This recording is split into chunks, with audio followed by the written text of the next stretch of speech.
दोस्तों welcome to शाखा study. दोस्तों आज की वीडियो में हम लेकर आए हैं एमएड एंट्रेंस की प्रिपरेशन के लिए जो हमारी सब्जेक्ट कॉम्पिटेंस वाली सीरीज़ चल रही है। उसमें हमने आपको बहुत सारे क्वेश्चंस पहले ही करा दिए हैं और जैसा कि हमने आपसे वादा किया था कि लास्ट में हम मैराथन क्लासेस भी लेकर आएंगे जिसमें कुछ नए क्वेश्चंस होंगे और कुछ क्वेश्चंस रिपीटेड होंगे। उससे क्या होगा कि आपका जो पूरा सिलेबस है वो यहाँ पर रिवाइज हो जाएगा और आप ये देख सकेंगे कि आपने अपनी तैयारी कितनी कर ली है। तो आज यहाँ पर हमारी पहली मैराथन क्लास है जिसमें हमने कोशिश की है कि संपूर्ण शिक्षा मनोविज्ञान यानी एजुकेशनल साइकोलॉजी के 100 MCQs के थ्रू आपकी पूरी शिक्षा मनोविज्ञान को यानी एजुकेशनल साइकोलॉजी को यहाँ पर रिवाइज करा दिया जाए। नहीं पता है कि कितनी बड़ी वीडियो होगी, 1 घंटे की होगी या 1.5 घंटे की होगी या 2 घंटे की होगी, हमें नहीं पता है क्योंकि हम ये मानकर चलते हैं कि एक क्वेश्चन में लगभग 1 मिनट लगता है। तो 100 क्वेश्चन के लिए मिनिमम 100 मिनट यहाँ पर हो सकते हैं, ये अभी नहीं पता है। तो पहली मैराथन क्लास है एमएड एंट्रेंस के लिए। अब ये किस यूनिवर्सिटी के लिए है, किस कॉलेज के लिए है, तो मैं आपको पहले भी बता चुका हूँ कि ये जो मैराथन क्लास हमने या जो इससे पहले भी वीडियोस अपलोड की हैं वो किसी एक यूनिवर्सिटी के लिए नहीं है बल्कि सभी यूनिवर्सिटीज़ के सिलेबस को देखकर हमने ये मटीरियल यहाँ पर तैयार किया है। और ये पूरा कंटेंट जो भी आपका एमएड एंट्रेंस का है वो सभी यूनिवर्सिटीज़ के लिए है। यूपी में आपकी जितनी भी यूनिवर्सिटी हैं, चाहे आपकी महात्मा गांधी काशी विद्यापीठ हो, चौधरी चरण सिंह यूनिवर्सिटी मेरठ हो, माँ शाकुंभरी यूनिवर्सिटी सहारनपुर हो, लखनऊ यूनिवर्सिटी हो, इलाहाबाद यूनिवर्सिटी हो, आपकी गोरखपुर यूनिवर्सिटी हो या आपकी कानपुर यूनिवर्सिटी हो या आपकी आगरा यूनिवर्सिटी हो। देखिए सभी यूनिवर्सिटी के नाम तो मैं यहाँ पर नहीं ले सकता हूँ, लेकिन जितनी भी यूनिवर्सिटीज़ हैं चाहे वो यूपी की हों चाहे अदर स्टेट की हों, उनमें जो सब्जेक्ट कॉम्पिटेंस वाला पार्ट पूछा जाता है वो यहाँ पर हमने कॉमनली सब के लिए अपलोड किया है। तो ये जो भी क्वेश्चंस हैं यहाँ पर ये सभी के लिए, सभी यूनिवर्सिटीज़ के लिए बहुत ही ज़्यादा इम्पोर्टेंट हैं। कोई ये ना समझे कि ये क्वेश्चन हमारी यूनिवर्सिटी के लिए नहीं है या अगर किसी और यूनिवर्सिटी का पेपर यहाँ पर सॉल्व कराया जा रहा है तो ये सिर्फ उसी यूनिवर्सिटी के लिए है जिस यूनिवर्सिटी का पेपर है। ऐसा कुछ भी नहीं है। सिलेबस लगभग सेम ही होता है सब यूनिवर्सिटीज़ में बीएड का, और जो सब्जेक्ट कॉम्पिटेंस वाला पार्ट होता है एमएड एंट्रेंस में वो बीएड के सिलेबस से ही पूछा जाता है। इसलिए आप सभी इस वीडियो को देखें और चेक करें। एक तरह से इसको रिवीजन मानकर आप यहाँ पर चेक कर सकते हैं मैराथन क्लास को। इसमें संपूर्ण शिक्षा मनोविज्ञान से संबंधित आपको प्रश्न देखने को मिल जाएंगे। तो चलिए यहाँ पर शुरू करते हैं। सबसे पहले आपको थोड़ी सी इन्फॉर्मेशन यहाँ पर दे दूँ कि आप हमें फेसबुक, इंस्टाग्राम, ट्विटर और टेलीग्राम पर @शाखा स्टडी लिखकर सर्च कर सकते हैं। और यूट्यूब पर अगर आपको सर्च करना है तो फिर यहाँ पर 2 लगाना पड़ेगा, यानी कि ये हमारा यूट्यूब हैंडल है। 2 लगाने के पीछे रीज़न मैंने आपको बताया था। पहले जो मेन चैनल था उसको आप @शाखा स्टडी से ही सर्च कर सकते थे, लेकिन 3 मई 2023 को वो चैनल यूट्यूब ने डिलीट कर दिया जिस पर 10,380 प्लस स्टूडेंट्स यानी सब्सक्राइबर्स हमारे हो चुके थे। अचानक से वो चैनल डिलीट हो गया। उस पर 150 से ज़्यादा एमएड एंट्रेंस की प्रिपरेशन के लिए वीडियोस हमने अपलोड कर रखी थी, लेकिन वो पूरा कंटेंट भी अब डिलीट हो चुका है। लगभग 2 ही महीने हुए हैं इस चैनल को बनाए हुए और हमने यहाँ पर भी कोशिश की है कि आपके एग्ज़ाम से पहले हम कम से कम इतना यहाँ पर क्वेश्चंस करा दें कि आप जब एग्ज़ाम में बैठें तो आपको ऐसा ना लगे कि ये क्वेश्चन आपने पढ़ा नहीं है। तो चलिए अब यहाँ पर मैराथन क्लास में जो बची हुई कसर है उसको पूरी कर देंगे और जितने भी क्वेश्चंस बचे हुए हैं उनको यहाँ पर कंप्लीट करेंगे। तो चलिए शुरू करते हैं आज की अपनी पहली मैराथन क्लास। मैं यहाँ पर आपको एक बात और बता दूँ कि इसके अलावा इसके बाद भी कई सारी मैराथन क्लास आने वाली हैं और लास्ट में एक आएगी महा मैराथन क्लास जिसमें लगभग 1000 क्वेश्चंस हम यहाँ पर करेंगे। और मेरी कोशिश ये रहेगी कि जल्द से जल्द वो मैराथन क्लास भी मैं यहाँ पर तैयार करूँ। ये देखिए ये जो मैराथन क्लास है इसको मैंने खुद से तैयार किया है पूरा। टाइपिंग भी हिंदी इंग्लिश बाइलिंगुअल आपको ये मिलेगी, हिंदी में भी क्वेश्चन मिलेंगे आपको और इंग्लिश में भी यहाँ पर क्वेश्चन देखने को मिल जाएंगे। तो चलिए चलते हैं अपने आज के पहले क्वेश्चन पर। पहली मैराथन क्लास का पहला क्वेश्चन आपकी स्क्रीन पर ये रहा। सबसे पहला क्वेश्चन है, आधुनिक मनोविज्ञान के जनक माने जाते हैं। The father of modern psychology is considered. किसे कंसिडर किया जाता है? स्किनर, विलियम जेम्स, वुडवर्थ या फिर वाटसन। तो यहाँ पर पूछा है मॉडर्न साइकोलॉजी। अगर बात करें कि साइकोलॉजी के फादर कौन है, यानी कि आधुनिक को अगर हटा दें और पूछा जाए कि मनोविज्ञान के जनक कौन माने जाते हैं, तो उसमें नाम आता है विलियम वुंड का। लेकिन अगर आपसे पूछा जाए कि आधुनिक मनोविज्ञान के जनक कौन है, तो फिर दोस्तों उसमें नाम आता है विलियम जेम्स का। ठीक है, यहाँ पर मैं आपको थोड़ी सी बातें और बताना चाहता हूँ जिन्हें आप अलग से अब जहाँ पर आप अपने शॉर्ट नोट्स बना रहे हैं वहाँ पर इन्हें लिख सकते हैं। सबसे पहले तो फादर ऑफ साइकोलॉजी हैं आपके कौन? William wound. विल्हम वुंट ने ही सबसे पहले प्रथम प्रयोगशाला बनाई थी। साइकोलॉजी की प्रथम प्रयोगशाला विल्हम वुंट ने ही बनाई थी। कब बनाई थी? 1879 में, 1879 में। ये जो ईयर है ये आपका पूछ लिया जाता है, ये किसका ईयर है? ये आपकी फर्स्ट लेबोरेटरी ऑफ साइकोलॉजी। और कहाँ बनाई थी? लिबनीज शहर में। लिबनीज शहर, स्पेलिंग थोड़ी इधर उधर हो सकती है। ये कहाँ पर है? ये आपका जर्मनी में है। ठीक है, तो ये जानकारी आपको होनी चाहिए। और इसके अलावा जब बात करते हैं कि फादर ऑफ मॉडर्न साइकोलॉजी, तो उनमें नाम आता है आपका विलियम जेम्स का। विलियम जेम्स को फादर ऑफ मॉडर्न साइकोलॉजी क्यों माना जाता है? क्योंकि इन्होंने मनोविज्ञान को जो है दर्शन से अलग कर दिया था।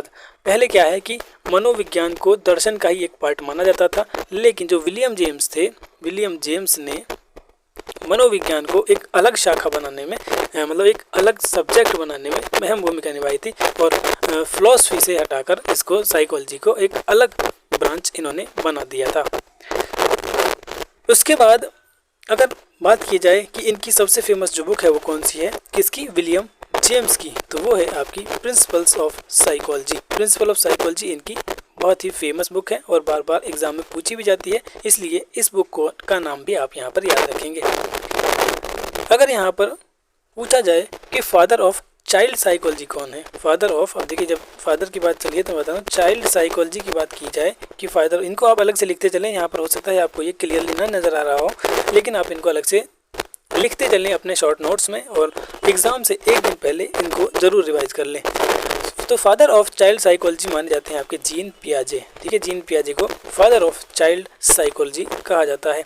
उसके अलावा अगर क्वेश्चन पूछा जाता है कि फादर ऑफ पेडागोजी कौन है, फादर ऑफ पेडागोजी, तो इसमें नाम आता है आपका पेस्टोलॉजी का, पेस्टोलॉजी का।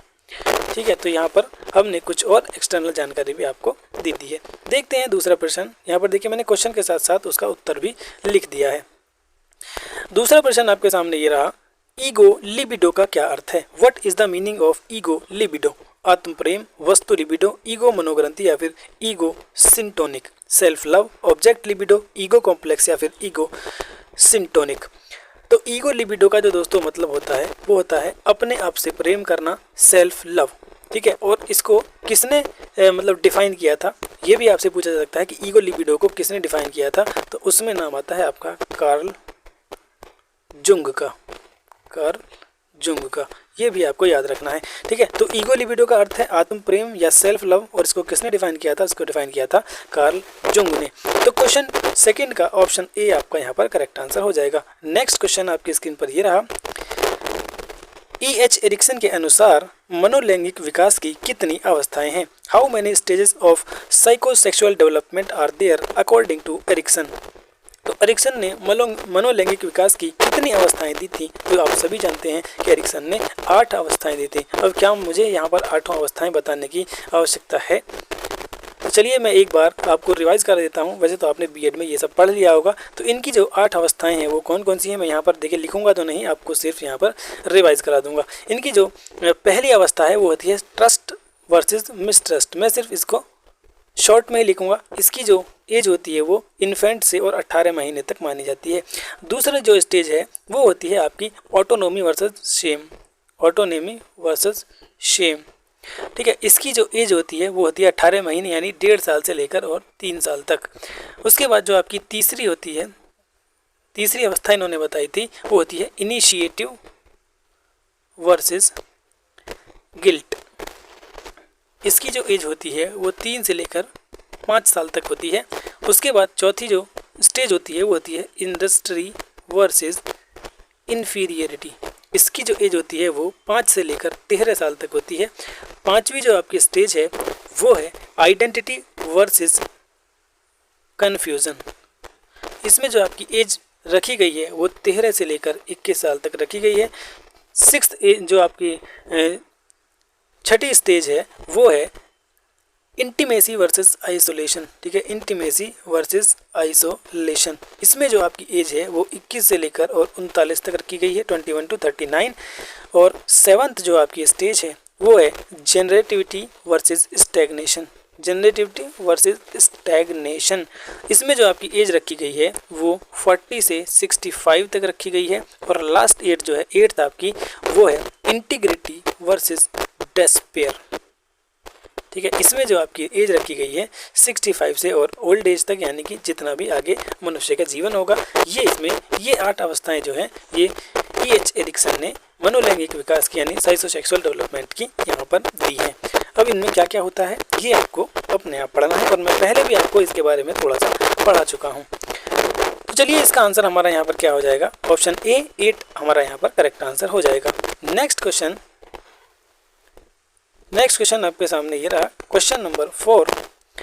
शिक्षण विधियों तथा शिक्षण नीतियों में अंतर होता है। अच्छा, there is the difference between teaching method and teaching policies. Teaching method और टीचिंग पॉलिसीज में किसका अंतर होता है, मतलब क्या अंतर होता है ये आपको बताना है। प्रारूप का, सिद्धांतों का, उद्देश्यों का या फिर पाठ्य वस्तु का, फॉर्मेट का, प्रिंसिपल्स का, ऑब्जेक्टिव्स का या फिर सिलेबस का। तो किसका डिफरेंस होता है, टीचिंग मेथड और टीचिंग पॉलिसीज में यहाँ पर डिफरेंस पूछा गया है। तो दोस्तों ये जो डिफरेंस होता है वो होता है उद्देश्यों का यानी ऑब्जेक्टिव्स का। ऑप्शन सी आपका यहाँ पर करेक्ट आंसर हो जाएगा। जी हाँ, ऑप्शन सी आपका यहाँ पर करेक्ट आंसर है। Next question number 5। Question number 5 है, सुपर ईगो का विकास किस मनोलैंगिक अवस्था में सबसे अधिक होता है। In which psychosexual stage is the development of super ego the most. गुदावस्था, अव्यक्त अवस्था, जननेंद्रिय अवस्था या फिर यौन प्रधान अवस्था यानी anal stage, latent stage, genital stage या फिर सेक्सुअली डोमिनेंट स्टेज। तो यहाँ पर पूछा है सुपर ईगो के विकास की बात की गई है। तो सुपर ईगो का जो सबसे अधिक विकास होता है वो होता है आपका लेटेंट स्टेज में। लेटेंट स्टेज में क्या है, आपकी जो सेक्सुअल डिजायर्स होती हैं वो बहुत ही कैसी होती हैं, एकदम डोरमेंट आप कह सकते हैं होती हैं। तो इसका आंसर आपका बी हो जाएगा, अव्यक्त अवस्था यानी लेटेंट स्टेज। ऑप्शन बी इसका यहाँ पर करेक्ट आंसर हो जाएगा। क्वेश्चन 6, किस मनोवैज्ञानिक ने कहा कि चेतन मन के साथ अचेतन मन पर भी ध्यान देना चाहिए। Which psychologist said that attention should be paid to the unconscious mind along with the conscious mind. ये बात किसने कही थी, J.B. वाटसन ने, वुडवर्थ ने, टाइडमैन ने या फिर फ्रॉइड ने। तो दोस्तों ये कहा था आपका फ्रॉइड ने कि हमें चेतन मन के साथ साथ अचेतन मन पर भी ध्यान देना चाहिए। तो ऑप्शन डी इसका यहाँ पर करेक्ट आंसर हो जाएगा। मैंने यहाँ पर क्वेश्चन के साथ साथ आपको लिए आंसर भी लिख दिए हैं, जिससे कि जब आप इसकी PDF देखेंगे तो आपको क्या है आसानी होगी पढ़ने में। कभी कभी जो मैं ये लिख रहा हूँ ये हट जाता है तो फिर इसमें इनबिल्ट आंसर आपको मिल जाएगा, तो इसमें प्रॉब्लम नहीं होगी। क्वेश्चन नंबर 7 है, फ्रॉइड के अनुसार असामान्य व्यवहार का मौलिक कारण क्या है। According to Freud the fundamental cause of abnormal behaviour is प्रतिगमन, आंशिक दमन, पूर्ण दमन या फिर इनमें से कोई नहीं, रिग्रेशन, पार्शियल सुप्रेशन, कंप्लीट सप्रेशन या फिर नन। तो क्या पूछा है, असामान्य व्यवहार का मौलिक कारण जो है वो यहाँ पर क्या है दोस्तों। तो असामान्य का मौलिक कारण होता है आपका जो पार्शियल सप्रेशन होता है यानी आंशिक दमन होता है, वो आपका असामान्य व्यवहार का मौलिक कारण माना जाता है। ऑप्शन बी इसका यहाँ पर करेक्ट आंसर हो जाएगा। नेक्स्ट क्वेश्चन 8, बाल केंद्रित शिक्षा की अवधारणा मनोविज्ञान के किस संप्रदाय ने दी। Which school of psychology give the concept of child centred education. Gestalt ने, संरचनावाद ने, मनोविशेषणवाद ने या फिर व्यवहारवाद ने। गेस्टाल्टलिज्म, स्ट्रक्चरलिज्म, साइको एनालिटिसिज्म या फिर बिहेवियरलिज्म। तो किसने दी थी आपकी, किसकी जो आपकी बाल केंद्रित शिक्षा है उसकी अवधारणा दी थी आपकी मनोविशेषणवाद ने यानी कि साइको एनालिटिसिज्म ने। ऑप्शन सी इसका यहाँ पर करेक्ट आंसर हो जाएगा। जी हाँ, ऑप्शन सी आपका यहाँ पर करेक्ट आंसर है। क्वेश्चन नंबर 9, मनोविज्ञान आचरण एवं व्यवहार का यथार्थ विज्ञान है। यह कथन किसका है। Psychology is the exact science of conduct and behaviour. What is the statement, यानी कि ये कथन किसने दिया था ये बताना है। स्किनर ने, वुडवर्थ ने, मैकडूगल ने या फिर वाटसन ने। मनोविज्ञान आचरण एवं व्यवहार का यथार्थ विज्ञान है दोस्तों, ये कहा था मैकडूगल ने। तो ऑप्शन सी आपका यहाँ पर करेक्ट आंसर हो जाएगा। देखिए ये CD एक साथ लिखा है तो इसको आप ज़्यादा टेंशन ना लें, और मैकडूगल आपका यहाँ पर करेक्ट आंसर होगा, ऑप्शन सी। नेक्स्ट क्वेश्चन देखिए, नेक्स्ट क्वेश्चन है, शिक्षा के संकुचित अर्थ में शिक्षा प्रदान करना। शिक्षा के संकुचित अर्थ में शिक्षा प्रदान की जाती है निश्चित स्थान पर, प्रत्येक समय व स्थान पर, जीवनोपर्यंत या फिर उपरोक्त सभी। Education imparted in the narrow sense of education at a fix place, at every time and place, for life, या फिर all of the above.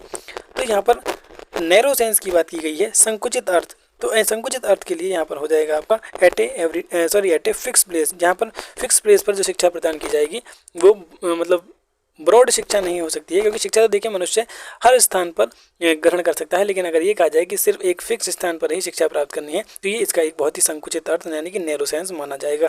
Option A इसका यहाँ पर करेक्ट आंसर हो जाएगा। नेक्स्ट क्वेश्चन, मनोविज्ञान व्यवहार व अनुभव का विज्ञान है, ये किसने कहा था? Psychology is the science of behaviour and experience, the statement is Skinner, Woodworth, McDougall या फिर वाटसन। स्किनर ने, वुडवर्थ ने, मैकडूगल ने या फिर वाटसन ने। तो ये बात किसने कही थी? ये कही थी आपकी बी.एफ. स्किनर ने। बी.एफ. स्किनर जो है वो आपके कहाँ के मनोवैज्ञानिक थे? तो ये आपके अमेरिकन थे, अमेरिका के रहने वाले थे। और इन्होंने कौन सी थ्योरी दी थी? इन्होंने थ्योरी दी थी theory of operant conditioning, theory of operant conditioning, या जिसे कहते हैं थ्योरी ऑफ रीइंफोर्समेंट भी कहते हैं, रीइंफोर्समेंट भी कहते हैं। ठीक है, तो इसका नाम भी कभी कभी पूछ लिया जाता है कि बी.एफ. स्किनर ने कौन सी थ्योरी दी थी। नेक्स्ट क्वेश्चन देखिए यहाँ पर, क्वेश्चन नंबर 12, बालकों की रुचि, शारीरिक मानसिक योग्यता तथा विभिन्नताओं का ध्यान किस प्रकार के शिक्षण में रखा जाता है? In which type of teaching the interest, physical mental ability and differences of the children are kept in mind. बहुकक्षीय शिक्षण में, मनोविज्ञान शिक्षण में, सामूहिक शिक्षण में, या फिर उपरोक्त सभी। In multigrade teaching, psychology in teaching, group teaching, या फिर ऑल ऑफ दी अबव।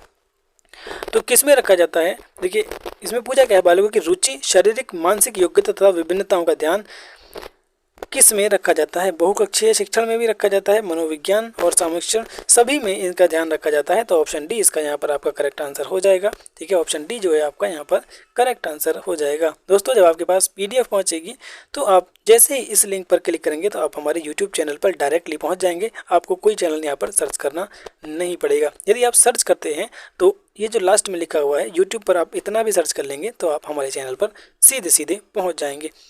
और किसी भी सोशल मीडिया पर आप हैशटैग शाखा स्टडी लिख कर आप हमें सर्च कर सकते हैं, हैशटैग शाखा स्टडी। चलिए चलते हैं नेक्स्ट क्वेश्चन पर। वर्तमान में शिक्षा मनोविज्ञान किस अवस्था में है? In what stage is psychology is at present? शैशवावस्था, बाल्यावस्था, किशोरावस्था, या फिर वृद्धावस्था, इन्फेंसी, चाइल्डहुड, एडोलसेंस, या फिर ओल्ड एज। तो प्रेजेंट में जो आपकी शिक्षा मनोविज्ञान है वो अभी किस स्टेज पर है? वो अभी इन्फेंसी में ही है, उसे अभी शैशवावस्था में ही माना गया है, यानी अभी बहुत कुछ शिक्षा मनोविज्ञान में आने वाला है। तो ऑप्शन ए इसका यहाँ पर करेक्ट आंसर हो जाएगा। नेक्स्ट क्वेश्चन देखिए, निम्नलिखित में से लंबात्मक विधि का अध्ययन किसने किया था? Who among the following studies the longitudinal method? Carl C Garrison, John Dewey, John Locke, या इनमें से कोई नहीं। तो लॉन्गिट्यूडिनल जो आपका मेथड है उसका जो आविष्कार किया था, अध्ययन किया था, वो किया था आपका कार्ल सी गैरिसन ने। ऑप्शन ए आपका यहाँ पर करेक्ट आंसर हो जाएगा। तो इसका ऑप्शन ए यहाँ पर करेक्ट हो जाएगा, Karl C garrison. Question number 15, आधुनिक काल में एक परिवर्तन हुआ है। मनोवैज्ञानिकों ने धीरे धीरे अपने मनोविज्ञान को दर्शन शास्त्र से पृथक कर लिया है। यह कथन किसका है? There has been a change in the modern period. Psychologists have gradually separated their psychology from philosophy. Which statement is this? Ryburn, Dewey, इमविल, या फिर गैरेट? ये किसका कथन है? तो ये कथन है दोस्तों, ये बात किसने कही है? ये कही है रायबर्न ने। ऑप्शन ए इसका यहाँ पर करेक्ट आंसर हो जाएगा। नेक्स्ट क्वेश्चन, क्वेश्चन नंबर 16, निम्नलिखित में से मनोविज्ञान को मन का विज्ञान किसने कहा था? Who among the following called psychology the science of mind? John Dewey, Douglas, pestology, या फिर स्किनर? तो मन का विज्ञान, मनोविज्ञान को किसने कहा था? वो कहा था पेस्टोलॉजी ने, वो कहा था पेस्टोलॉजी ने। ऑप्शन सी आपका यहाँ पर करेक्ट आंसर हो जाएगा, पेस्टोलॉजी।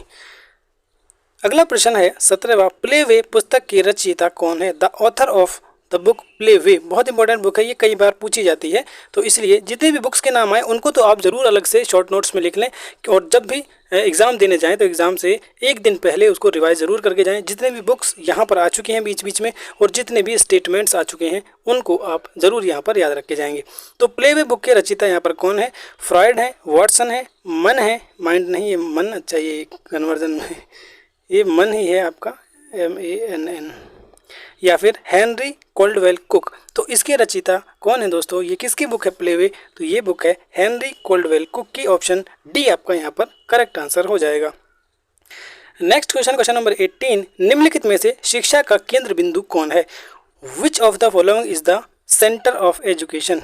सेंटर ऑफ एजुकेशन कौन है? इसमें शिक्षक है, विद्यालय है, बालक है, या फिर ऑप्शन डी है उपरोक्त सभी। Teacher, school, child. तो सेंटर जो है यानी कि शिक्षा के लिए सबसे ज़रूरी चीज़ यहाँ पर क्या है? तो बच्चे का होना ज़रूरी है। ऑप्शन सी इसका यहाँ पर करेक्ट आंसर होना चाहिए। जी हाँ, ऑप्शन सी इसका यहाँ पर करेक्ट आंसर है। Next question, question number 19। Question number 19 है आपका, किस विधि में प्रयोग के दौरान व्यक्ति का मस्तिष्क दो भागों में विभाजित हो जाता है, जिसमें एक भाग निरीक्षण करता है तथा दूसरे का निरीक्षण किया जाता है? In which method during the experiment the brain of a person is divided into two parts in which one part observes and other is observed? यानी कि एक ऑब्जर्व करता है और दूसरे को ऑब्जर्व किया जाता है। वो किस विधि में होता है? अंतर्दर्शन विधि यानी इंस्टीट्यूशन में, जीवन इतिहास में, लाइफ हिस्ट्री में, प्रयोगात्मक यानी एक्सपेरिमेंटल में, या फिर चरित्र लेखन कैरेक्टर राइटिंग में? तो ऐसा कब होता है? ऐसा होता है आपका अंतर्दर्शन विधि में यानी इंट्यूशन में। ऑप्शन ए इसका यहाँ पर करेक्ट आंसर हो जाएगा। नेक्स्ट क्वेश्चन है, स्किनर किस देश के वैज्ञानिक थे? तो देखिए मैंने आपको अभी पीछे एक क्वेश्चन आया था उसमें बताया था स्किनर के बारे में। तो BF स्किनर जो कहाँ के थे? जापान के, अमेरिका के, इंग्लैंड के, या फिर इटली के? तो BF स्किनर आपके अमेरिका के थे। ठीक है, और इनकी थ्योरी का नाम मैंने अभी आपको बताया था, कमेंट में फटाफट से लिख दीजिए। क्वेश्चन नंबर 21, आप हमें इन सोशल मीडिया अकाउंट्स पर फॉलो कर सकते हैं। क्वेश्चन नंबर 21 है, व्यवहार के निरीक्षण द्वारा किसी के मानसिक दशा का पता लगाना किस विधि की विशेषता है? Which method is characterized by the observation of one's mental state by observing the behaviour? Experimental, inspection, story telling, या फिर कैरेक्टर राइटिंग? 21 का आपका यहाँ पर क्या आंसर होगा दोस्तों? तो वो कौन सी विधि है जिसमें व्यवहार के निरीक्षण द्वारा किसी के मानसिक दशा का पता लगाने की जो विधि है वो है आपकी निरीक्षण विधि, यानी कि ऑप्शन बी जो है इंस्पेक्शन आपका यहाँ पर करेक्ट आंसर हो जाएगा। नेक्स्ट क्वेश्चन आपके सामने ये रहा। नेक्स्ट क्वेश्चन, मनोविज्ञान के संबंध में क्रो एंड क्रो की परिभाषा कौन सी है? In relation to psychology definition of Crow and Crow is, मुझे एक बच्चा दो और बताओ कि उसे क्या बनाऊं, इंजीनियर, डॉक्टर या अन्य? ये बहुत फेमस आपकी क्या है डेफिनेशन है, स्टेटमेंट है। ये किसने दिया था? ये दिया था आपका JB वाटसन ने। ये आपको याद रखना चाहिए क्योंकि बार बार पूछ लिया जाता है। दूसरा है, किसी व्यक्ति के जन्म से लेकर वृद्धावस्था तक के अधिगम अनुभवों का वर्णन तथा धारणा ही मनोविज्ञान है। मनोविज्ञान आचरण तथा व्यवहार का यथार्थ विज्ञान है। यह भी हमने पीछे एक क्वेश्चन में पढ़ा था। मनोविज्ञान शिक्षा का आधारभूत विज्ञान है। यहाँ पर पूछा है क्रो एंड क्रो ने यहाँ पर कौन सी डेफिनेशन दी है? तो दोस्तों क्रो एंड क्रो ने जो यहाँ पर डेफिनेशन दी है वो दी है कि psychology is the description and perception of learning experiences of a person from birth to old age, यानी बी वाला जो ऑप्शन है आपका, किसी व्यक्ति के जन्म से लेकर वृद्धावस्था तक के अधिगम अनुभवों का वर्णन तथा धारणा ही मनोविज्ञान है। ये क्रो एंड क्रो की डेफिनेशन है। नेक्स्ट क्वेश्चन आपका सामने है, क्वेश्चन नंबर 23, मनोविज्ञान को आत्मा का विज्ञान किसने कहा? Who called psychology the science of soul? Aristotle, Watson, Rousseau, या फिर वुंट? आत्मा का विज्ञान यानी साइंस ऑफ सोल कहा था अरस्तु ने यानी अरिस्टोटल ने। ऑप्शन ए इसका यहाँ पर करेक्ट आंसर हो जाएगा। नेक्स्ट क्वेश्चन आपकी स्क्रीन पर ये रहा, मनोविज्ञान के संबंध में स्किनर की परिभाषा क्या है? यानी स्किनर ने क्या कहा था? ये भी इम्पोर्टेंट है। ये 2-3 स्टेटमेंट आपके इम्पोर्टेंट हैं। मुझे बच्चा दो, ये तो अभी अभी हमने बताया कि ये वाटसन ने कहा था। किसी व्यक्ति के जन्म से लेकर अनुभव तक का ये आपका स्किनर ने दिया। ठीक है, मनोविज्ञान आचरण तथा व्यवहार का यथार्थ विज्ञान है। ये हमने अभी अभी ऊपर पढ़ा था। तो ये किसने कहा था? ये कहा था आपका मनोविज्ञान आचरण तथा व्यवहार का यथार्थ विज्ञान है, कंडक्ट एंड बिहेवियर। ठीक है, और जो चौथा है आपका मनोविज्ञान शिक्षा का आधारभूत विज्ञान है, the psychology is the basic science of education. ये कहा था आपका BF स्किनर ने। ठीक है, तो चारों स्टेटमेंट आपको यहाँ पर पता चल चुके हैं। पहला JB वाटसन, दूसरा किसने कहा था आपका? व्यक्ति किसी व्यक्ति के जन्म से लेकर वृद्धावस्था तक के अनुभव। सॉरी, स्किनर नहीं, ये आपका क्रो एंड क्रो अभी ऊपर हमने पढ़ा। तीसरा ये कहा था आपका मनोविज्ञान आचरण तथा व्यवहार का विज्ञान है, ये मैकडूगल का स्टेटमेंट है। और मनोविज्ञान शिक्षा का आधारभूत विज्ञान है, ये स्किनर का स्टेटमेंट है। हमसे यहाँ पर स्किनर का ही पूछा है, तो ऑप्शन डी आपका यहाँ पर करेक्ट आंसर हो जाएगा। नेक्स्ट क्वेश्चन 24 देखिए। 24 में है शक्ति मनोविज्ञान का प्रतिपादन किसने किया? Who propounded the psychology of power? Wolff ने, टाइडमैन ने, वुंड ने या फिर टिचनर ने? तो साइकोलॉजी ऑफ पावर के जो प्रोपाउंडर हैं वो हैं आपके वोल्फ। ऑप्शन ए आपका करेक्ट आंसर हो जाएगा। नेक्स्ट क्वेश्चन 26, निम्नलिखित में से किसने सबसे पहले प्रश्नावली का निर्माण किया? Who among the following made the first questionnaire? Plato ने, लोविट ने, वुडवर्थ ने या फिर ब्रूनर ने? तो सबसे पहले क्वेश्चनएयर जो प्रश्नावली जो तैयार की वो किसने की थी? वो की थी आपकी वुडवर्थ ने। ऑप्शन सी इसका यहाँ पर करेक्ट आंसर हो जाएगा। Next question, crow and crow ने किस विधि के संदर्भ में कहा कि मनोवैज्ञानिक प्रयोगों का उद्देश्य किसी निश्चित परिस्थिति या दशाओं में मानव व्यवहार से संबंधित किसी विश्वास या विचार का परीक्षण करना है?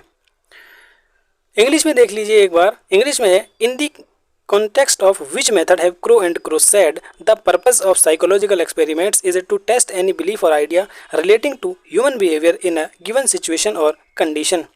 तो 27 में देखिए आपका इंसाइट, एक्सटर्नलाइजेशन, एक्सपेरिमेंटल या फिर लाइफ हिस्ट्री। तो 27 में किसके बारे में ये कहा था क्रो एंड क्रो ने? अंतर्दर्शन के, बहिर्दर्शन के, प्रयोगात्मक या फिर जीवन इतिहास। किसी निश्चित परिस्थितियों या दशाओं में मानव व्यवहार से संबंधित किसी विश्वास या विचार का परीक्षण करना, यह आपका अंतर्दर्शन या इंसाइट के बारे में कहा गया था। ऑप्शन ए इसका यहाँ पर करेक्ट आंसर हो जाएगा। नेक्स्ट क्वेश्चन 28, खेलों के माध्यम से बालक में कौन सा गुण विकसित होता है? विच quality develops in child through sports? सोशेबिलिटी, morality, professionalism या फिर फिजिकलिटी, भौतिकता, सामाजिकता, नैतिकता, व्यावसायिकता या फिर भौतिकता? तो सामाजिकता बच्चे के अंदर उत्पन्न होती है। सामाजिकता का गुण जो है वो विकसित होता है खेलों के माध्यम से। ऑप्शन ए इसका यहाँ पर करेक्ट आंसर हो जाएगा। क्वेश्चन नंबर 29, मनोविज्ञान को सर्वप्रथम विज्ञान का दर्जा दिलाने वाली विधि? The method which first gave psychology the status of science? Insight, externalisation, experimental या फिर लाइफ हिस्ट्री? 29 का आपका यहाँ पर कौन सा आंसर सही होगा? अंतर्दर्शन, बहिर्दर्शन, प्रयोगात्मक या फिर जीवन इतिहास? तो प्रयोगात्मक यानी कि एक्सपेरिमेंटल मेथड जो है उसने सबसे पहले मनोविज्ञान को विज्ञान का दर्जा दिलाया था। ऑप्शन सी इसका यहाँ पर करेक्ट आंसर हो जाएगा। नेक्स्ट क्वेश्चन, निम्नलिखित में से संरचनावादी पद्धति के जनक कौन है? Who among the following is the father of cognitivist approach? कौन है? वॉटसन है, जीन पियाजे हैं और ब्रूनर, कोल और कोफका या इनमें से कोई नहीं? तो वॉटसन तो आपके बिहेवियरिस्ट हैं, संज्ञानवादी नहीं है। ठीक है, ओनियन नहीं है, जीन पियाजे एंड ब्रूनर है, ओनियन नहीं। ठीक है, जीन पियाजे और ब्रूनर। कोलर कोफका जो है वो आपके गेस्टाल्टवादी हैं, ये आप जानते हैं। तो ऑप्शन बी ही आपका यहाँ पर करेक्ट आंसर होगा। जीन पियाजे और ब्रूनर ने संज्ञानवादी पद्धति के जनक माना जाता है। क्वेश्चन नंबर 30 का ऑप्शन बी आपका यहाँ पर करेक्ट आंसर हो जाएगा। जी हाँ, देखिए यहाँ पर सही लिखा हुआ है पियाजे एंड ब्रूनर, ऊपर इसने इसको प्याज मान लिया है और यहाँ पर ओनियन लिख दिया है। नेक्स्ट क्वेश्चन है 31, बहिर्दर्शन विधि का प्रतिपादन किसने किया? Represented the method of extroversion? J B Watson, Wundt, Stout या फिर स्किनर? तो जो आपकी बहिर्दर्शन विधि है उसके जो प्रतिपादक हैं वो हैं जेबी वॉटसन। क्वेश्चन नंबर 32, साइकिल चलाने वाला स्कूटर चलाना सीख लेता है, यह क्या है? A cyclist learn to ride a scooter, it is शून्य स्थानांतरण, लंबवत स्थानांतरण, ऋणात्मक स्थानांतरण या फिर धनात्मक स्थानांतरण? Zero transfer, vertical transfer, negative transfer या फिर पॉजिटिव ट्रांसफर? 32 का आपका सही आंसर होगा ऑप्शन डी, पॉजिटिव ट्रांसफर यानी धनात्मक स्थानांतरण। यानी एक चीज़ से दूसरी चीज़ इसने यहाँ पर सीख ली है तो यहाँ पर एक पॉजिटिव ट्रांसफर हुआ है। इसका ऑप्शन डी करेक्ट हो जाएगा। क्वेश्चन नंबर 33, अंतः निरीक्षण विधि के प्रतिपादक कौन माने जाते हैं? Who are considered to be the exponent of the introspection method? Wundt, Stout, McDougall या फिर स्किनर? तो वुंड को अंतः निरीक्षण विधि का प्रतिपादक माना जाता है। ऑप्शन ए आपका करेक्ट आंसर हो जाएगा। नेक्स्ट क्वेश्चन 34, किशोरावस्था बड़े संघर्ष, तूफान, तनाव की अवस्था है, बड़े संघर्ष, तनाव, तूफान की अवस्था है, यह किसने कहा है? बहुत फेमस डायलॉग है ये। Adolescence is the state of great struggle, stress and storm, who said this? ये कहा था आपका स्टेनली हॉल ने। ऑप्शन डी आपका यहाँ पर करेक्ट आंसर हो जाएगा। Next question, question number 35। अपनी आत्मा में देखना ही अंतः दर्शन है, ये किसने कहा था? Seeing in one's soul is the inner vision is the statement of Titchener, Stout, McDougall या फिर स्किनर। ये बात किसने कही थी कि अपनी आत्मा में देखना ही अंतः दर्शन है? सीइंग इन वंस सोल यानी अपनी आत्मा में देखना ही क्या कहलाता है? अंतर्दर्शन कहलाता है। ये स्टेटमेंट दोस्तों किसका है? ये स्टेटमेंट है आपका टीचनर का। ऑप्शन ए आपका यहाँ पर करेक्ट हो जाएगा। ये टीचर नहीं टीचनर है, ठीक है, इसको आप यहाँ पर करेक्ट कर लेंगे, हिंदी में सही लिखा हुआ है टीचनर। Next question 36। TAT व्यक्तित्व परीक्षण की कौन सी विधि का प्रकार है? TAT is a type of personality test. कौन सा टाइप है? Individualization, individualize method, non projective method, question project, quasi projective method या फिर प्रोजेक्टिव मेथड यानी व्यक्तिनिष्ठ, अप्रक्षेपी, अर्धप्रक्षेपी या विप्रक्षेपी। तो TAT के बारे में मैंने आपको पिछली वीडियोस में बहुत अच्छे से बता रखा है। थीमेटिक परसेप्शन टेस्ट इसको कहते हैं और ये पर्सनैलिटी को जज करने के लिए इस टेस्ट का प्रयोग किया जाता है। तो ये एक कैसी विधि है? ये एक प्रोजेक्टिव मेथड है, ये एक प्रक्षेपी विधि है। ऑप्शन डी इसका यहाँ पर करेक्ट आंसर हो जाएगा। नेक्स्ट क्वेश्चन देखिए, क्वेश्चन नंबर 37। शिक्षा मनोविज्ञान डैश अध्ययन का क्षेत्र है? आत्मा का धार्मिक परिस्थितियों में, मानव व्यवहार का शैक्षिक परिस्थितियों में, चेतना का असीमित परिस्थितियों में या मस्तिष्क का बौद्धिक परिस्थितियों में। Educational psychology is the field of study of the soul in religious situation, religious situation में तो नहीं है। Of human behaviour in educational situation, ये ठीक लग रहा है। Under unlimited condition of unconscious noise, ये कुछ ठीक नहीं लग रहा, ठीक है। और जो आपका ऑप्शन डी है, of the brain in intellectual situation, तो यहाँ पर जो आपका बेस्ट आंसर है वो क्या है? ये आपका यही है, मानव व्यवहार का शैक्षिक परिस्थितियों में अध्ययन ही शिक्षा मनोविज्ञान कहलाता है, human behaviour in educational situation. Question number 38। राष्ट्रीय मानसिक विकलांग संस्थान स्थित है? Where is the national institute of mentally handicapped located? Faizabad, Hyderabad, Lucknow या फिर कानपुर। तो मेंटली हैंडीकैप्ड के लिए जो इंस्टीट्यूट है वो कहाँ पर है? वो आपका हैदराबाद में है। ऑप्शन बी आपका यहाँ पर करेक्ट आंसर हो जाएगा। और कहाँ पर है? ये तेलंगाना में है, लेकिन अगर ऑप्शन में हैदराबाद आता है तो आप हैदराबाद पर ही टिक करेंगे, ठीक है। इसके अलावा मैं यहाँ पर कुछ और जानकारी दे देता हूँ। इसके बाद यदि आपसे पूछा जाए कि national institute of speech and hearing disability यानी कि जो बोलने और सुनने की जो डिसेबिलिटी का इंस्टीट्यूट है वो आपका कहाँ पर है? तो वो आपका मुंबई में है, ठीक है, इसे आप लिख लेंगे, मुंबई में है।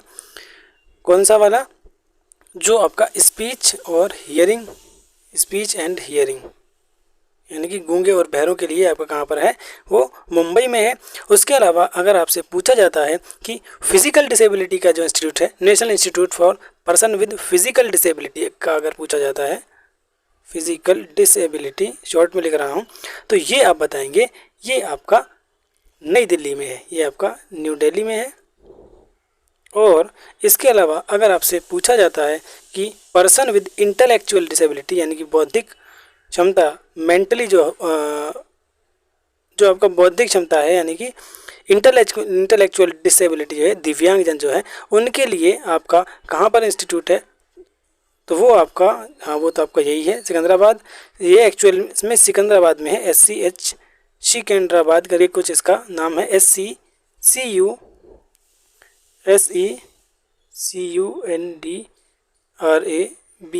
सिकंदराबाद, जो कि अब आपका तेलंगाना में है, जो ये आपका क्वेश्चन यहाँ पर पूछा गया है।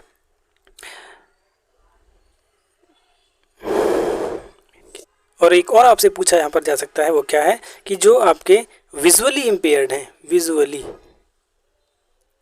इम्पेयर्ड यानी कि जिनको दिखाई नहीं देता है और मतलब अंधे जो होते हैं, उनके लिए नेशनल इंस्टीट्यूट कहाँ पर है? तो वो आपका देहरादून में है। देहरादून कहाँ पर है? आपका उत्तराखंड में है, ठीक है। तो ये चारों आपको पता होने चाहिए। विजुअली इम्पेयर्ड के लिए नेशनल इंस्टीट्यूट आपका देहरादून में है। और उसके अलावा इंटेलेक्चुअल या मेंटली हैंडीकैप्ड, दोनों में से कुछ भी पूछा जाए आपसे, इंटेलेक्चुअल हैंडीकैप्ड या मेंटली हैंडीकैप्ड, उसके लिए आपका सिकंदराबाद तेलंगाना में है। तेलंगाना ऑप्शन में नहीं है, हैदराबाद है, तो आप हैदराबाद ही उसका आंसर यहाँ पर टिक करेंगे। उसके अलावा स्पीच एवं स्पीच एंड हियरिंग यानी कि बोलने और सुनने से रिलेटेड जो आपका नेशनल इंस्टीट्यूट है वो आपका मुंबई में है, और फिजिकल डिसेबिलिटी के लिए जो आपका इंस्टीट्यूट है वो आपका दिल्ली में है। तो ये चारों इंस्टीट्यूट का आपको पता होना चाहिए, इनमें से कोई भी आपका क्वेश्चन पेपर में पूछा जा सकता है। नेक्स्ट क्वेश्चन देखिए, क्वेश्चन नंबर 39, भारत में प्रथम मनोवैज्ञानिक प्रयोगशाला की स्थापना कब हुई थी? 1915, 1916, 1917 या फिर 1918? तो इसका ऑप्शन बी आपका 1916 यहाँ पर करेक्ट हो जाएगा।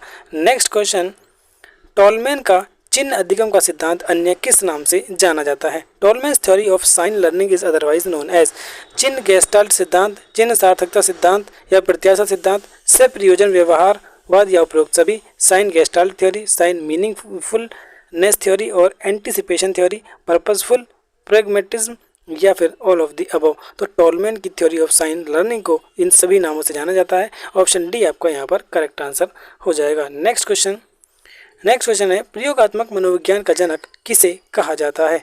The father of experimental psychology is called? William want को, विलियम जेम्स को, अरस्तु को या फिर इनमें से कोई नहीं? तो father of experimental psychology William want, William James, Aristotle या इनमें से कोई नहीं? तो विलियम वंट को फादर ऑफ एक्सपेरिमेंटल साइकोलॉजी कहा जाता है। ऑप्शन ए आपका यहाँ पर करेक्ट आंसर हो जाएगा। नेक्स्ट क्वेश्चन 42, वोल्फगैंग कोहलर द्वारा अंतर्दृष्टि अधिगम का प्रयोग कब किया गया? When was insight learning used by Wolfgang Kohler? 1921, 1922, 1917 या फिर 1920? तो 1920 में इसका प्रयोग इन्होंने इस प्रयोग को किया था। नेक्स्ट क्वेश्चन 43, अमेरिकी मनोविज्ञान का जनक किसे कहा जाता है? तो अमेरिकी मनोविज्ञान, the father of American psychology is called William want, William James, Aristotle या फिर नन?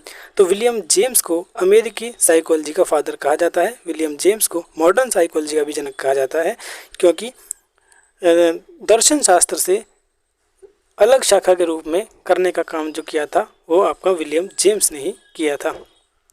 नेक्स्ट क्वेश्चन है, अंतर्दृष्टि अधिगम में समस्या की किस स्थिति पर ध्यान दिया जाता है? विच situation of problem is taken into account in insight learning? संपूर्ण स्थिति पर, प्रारंभिक स्थिति पर, विशेष स्थिति पर या फिर लुप्त स्थिति पर? On the whole situation, at the initial position, on special condition और ऑन मिसिंग कंडीशन? तो इसमें जो है किया जाता है आपकी अंतर्दृष्टि अधिगम जो किया जाता है वो संपूर्ण स्थिति पर किया जाता है। तो ऑन दी होल सिचुएशन इसका यहाँ पर करेक्ट आंसर होगा। Option A is the correct answer. Next question आपके सामने ये रहा, जिस समूह में स्वतंत्र चर उपस्थित रहता है उसे कहते हैं? The group in which the independent variable is present is called? वांछित समूह, नियंत्रित समूह, प्रयोगात्मक समूह या तुल्य समूह, desired group, control group, experimental group या फिर इक्विवेलेंट ग्रुप? तो यहाँ पर क्या पूछा है? Whole group in which the independent variable is present, उसे कहा जाता है आपका एक्सपेरिमेंटल ग्रुप। ऑप्शन सी आपका यहाँ पर करेक्ट आंसर हो जाएगा। नेक्स्ट क्वेश्चन नंबर 46, निम्नलिखित में से स्टैनली हॉल द्वारा प्रतिपादित सिद्धांत कौन सा है? Which of the following is the principle propounded by Stanley Hall? से प्रयोजन व्यवहार का सिद्धांत, पुनर्बलन का सिद्धांत, पुनरावृत्ति का सिद्धांत या फिर द्वितात्विक सिद्धांत? Theory of purposeful behaviourism, principle of reinforcement, principle of recurrence या फिर बाइनरी प्रिंसिपल? स्टैनली हॉल ने कौन सा जो सिद्धांत है वो प्रतिपादित किया है? तो वो क्या है आपका प्रिंसिपल ऑफ रिकरेंस या प्रिंसिपल ऑफ रिपीटेशन भी आप इसे कह सकते हैं, यानी पुनरावृत्ति का सिद्धांत। ऑप्शन सी आपका यहाँ पर करेक्ट आंसर हो जाएगा। ठीक है, ऑप्शन सी आपका करेक्ट आंसर हो जाएगा। नेक्स्ट क्वेश्चन है, मनोविज्ञान को व्यवहार के विज्ञान के रूप में सबसे पहले किसने परिभाषित किया? व्यवहार के विज्ञान के रूप में psychology was the first defined as the science of behaviour. तो आप इसका सभी जानते होंगे, कोई एक भी क्वेश्चन यहाँ पर ऐसा नहीं होगा जो इसके बारे में न जानता हो, और पिछले एक क्वेश्चन में मैं इसके बारे में डिस्कस भी कर चुका हूँ, बाई वाटसन, बाई अभिघोष, बाई एंजल या फिर बाई ह्यूम। तो बिहेवियर ऑफ साइंस कहा है इसको वाटसन ने, और बिहेवियरिज्म के जनक के रूप में भी वाटसन को जाना जाता है। क्वेश्चन नंबर 49, किलपैट्रिक द्वारा प्रयोजन विधि का जो आविष्कार है वो कब हुआ था? Method of application was invented by Kilpatrick. Project method है, प्रोजेक्ट मेथड को किलपैट्रिक ने कब इन्वेंट किया था? वो किया था 1918 में, 1918 में। नेक्स्ट क्वेश्चन नंबर 49, वुंट के द्वारा स्थापित स्कूल का नाम क्या है? The name of school established by Wundt? Structuralism, functionalism, psycho analyticism या फिर एसोसिएटिविज्म? संरचनावाद, प्रकार्यवाद, मनोविश्लेषणवाद या फिर सहचर्यवाद, तो इसका जो नाम है वो है आपका संरचनावाद यानी स्ट्रक्चरलिज्म, इसका सही आंसर हो जाएगा। नेक्स्ट क्वेश्चन, क्वेश्चन नंबर 50, स्व प्रेरणा द्वारा अधिगम कैसा होता है? How is learning through self motivation? कम प्रभावशाली, बहुत प्रभावशाली, सामान्य या इनमें से कोई नहीं, less effective, very effective, general या फिर नन ऑफ द अबव। तो यहाँ पर पूछा है सेल्फ मोटिवेशन के थ्रू जो अधिगम होता है वो सबसे ज़्यादा इफेक्टिव होता है, यानी कि अगर आप सेल्फ मोटिवेटेड हैं तो आपको सक्सेसफुल होने से कोई नहीं रोक सकता है। तो वो जो अधिगम होता है वो बहुत ज़्यादा प्रभावशाली होता है। ऑप्शन बी इसका यहाँ पर करेक्ट आंसर हो जाएगा। नेक्स्ट क्वेश्चन, डीएनए में किसकी रचना है? डीएनए में is composed bye Aristotle, Socrates, Skinner या फिर वुडवर्थ। तो डीएनए में एक बहुत इंपॉर्टेंट रचना है वो है आपकी अरिस्टोटल की। ऑप्शन ए आपका यहाँ पर करेक्ट आंसर हो जाएगा। Next question, question number 52, pestology के 3H के संप्रत्यय में H का अर्थ क्या है? What does H stands for in Pestalozzi concept of 3H? Head, heart, hand, ये तीनों ही आपके 3H में आते हैं, हेड भी, हर्ट भी, हैंड भी। ठीक है, तो ऑल ऑफ दी अबव आपका यहाँ पर करेक्ट आंसर हो जाएगा। नेक्स्ट क्वेश्चन है क्वेश्चन नंबर 53, मनोविज्ञान का अतीत बहुत लंबा है परंतु इतिहास बहुत छोटा है, उक्त कथन किसका है? The past of psychology is very long but history is very short, the above statement is Ebbinghaus, Skinner, Woodworth या फिर टिचनर। तो ये बात कही थी आपकी एबिंगहॉस ने। ठीक है, ऑप्शन ए इसका यहाँ पर करेक्ट आंसर हो जाएगा। नेक्स्ट क्वेश्चन है क्वेश्चन नंबर 54, तत्परता तथा कार्य सीखने की गति में निम्नलिखित में से कौन सा संबंध होता है? Which of the following is the relationship between readiness and speed of learning a task? कार्य सीखने की गति तत्परता के व्युत्क्रमानुपाती होती है। कार्य सीखने की गति तत्परता से अप्रभावित रहती है। ऑप्शन तीसरा है, कार्य सीखने की गति तथा तत्परता दोनों ही अधिगम के अभिन्न संप्रत्यय हैं, या कार्य सीखने की गति तत्परता के समानुपात होती है। इंग्लिश में एक बार देख लेते हैं। The speed of learning task is inversely proportional to readiness. The speed of learning the task is unaffected by readiness. Both speed and readiness to learn a task are integral concept of learning. Option D, the speed of learning a task is proportional to readiness. तो इसमें जो है आपका option D है वो यहाँ पर correct हो जाएगा कि कार्य सीखने की गति तत्परता के समानुपाती होती है, यानी जितनी तत्परता के साथ आप किसी कार्य को करेंगे, किसी को सीखेंगे, वो उतना ही मतलब सीखने की गति भी उतनी ज़्यादा होगी। जितनी ज़्यादा तत्परता आपके मन में होगी उतनी ही कार्य सीखने की गति जो है ज़्यादा होगी। तो इसमें आपका समानुपाती का रिलेशन होता है। ऑप्शन डी आपका करेक्ट आंसर यहाँ पर हो जाएगा। नेक्स्ट क्वेश्चन है 55, जर्मनी के लिप्जिंग विश्वविद्यालय जहाँ प्रथम मनोवैज्ञानिक प्रयोगशाला 1879 में स्थापित की गई थी, उसका नाम क्या है? वर्तमान में क्या नाम है? The university of Leipzig Germany where the first psychological laboratory was established in 1879 is currently named Karl Max university, Harvard university, psychological institute या नन। तो उसका अब नाम है Karl Max university, Karl Max विश्वविद्यालय। ऑप्शन ए इसका correct answer हो जाएगा। नेक्स्ट है, आत्मनिरीक्षण विधि द्वारा किन की क्रियाओं का अध्ययन किया जाता है? आत्मनिरीक्षण, तो देखिए यहाँ पर आत्मनिरीक्षण किसकी क्रियाओं का? आत्मनिरीक्षण, सेल्फ ऑब्जर्वेशन। इससे क्वेश्चन में पढ़कर ही आंसर आपको पता चल जाना चाहिए कि सेल्फ का मतलब खुद का यहाँ पर निरीक्षण किया जाता है। तो ऑप्शन देखिए यहाँ पर क्या क्या है। ओन, देखिए ओन एक स्वयं की, आपको यहाँ पर एक ऑप्शन दिख रहा है, यही आपका करेक्ट आंसर होगा, दो स्वयं की। क्वेश्चन नंबर 57, प्रश्नोत्तर विधि के जनक किसे कहा जाता है, कौन माने जाते हैं? The father of question and answer method is considered Montessori, Caldwell, Cook, Froebel या फिर सुकरात। तो सुकरात को, सोक्रेट्स को प्रश्न उत्तर विधि का जनक माना जाता है, सुकरात। क्वेश्चन नंबर 58, बाल केंद्रित शिक्षा किसकी देन है? Who contribute the child centred education? शिक्षा के राष्ट्रीयकरण की, सर्व शिक्षा अभियान की, शिक्षा मनोविज्ञान की या उपरोक्त सभी? नेशनलाइजेशन ऑफ एजुकेशन, सर्व शिक्षा अभियान या एजुकेशनल साइकोलॉजी या all of the above.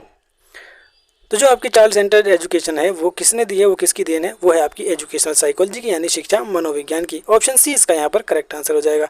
Next question 59, शिक्षा मनुष्य की अंतर्निहित क्षमता का पूर्णता से विकास करती है, ये किसने कहा है? Education fully develop the inherent potential of man, this statement is given by Vivekananda, Skinner, pestology या फिर टैगोर। तो ये बात कही थी आपकी स्वामी विवेकानंद ने। ऑप्शन ए आपका यहाँ पर करेक्ट आंसर हो जाएगा।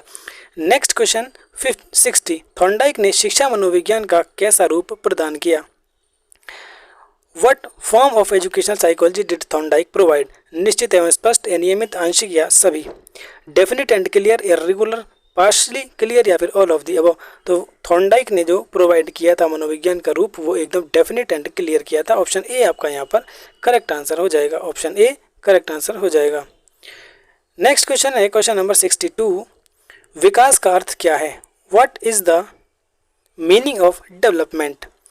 परिवर्तनों की उत्तरोत्तर श्रृंखला, परिपक्वता एवं अनुभव के फलस्वरूप होने वाले परिवर्तनों की श्रृंखला, अभिप्रेरणा एवं अनुभव के फलस्वरूप होने वाले परिवर्तनों की उत्तरोत्तर श्रृंखला, या अभिप्रेरणा के फलस्वरूप होने वाले परिवर्तनों की उत्तरोत्तर श्रृंखला। Successive series of change that result from maturity and experience, successive series of changes resulting from motivation and experience, successive series of changes that takes place as a result of motivation. तो यहाँ पर इसका कौन सा option आपका सही होगा?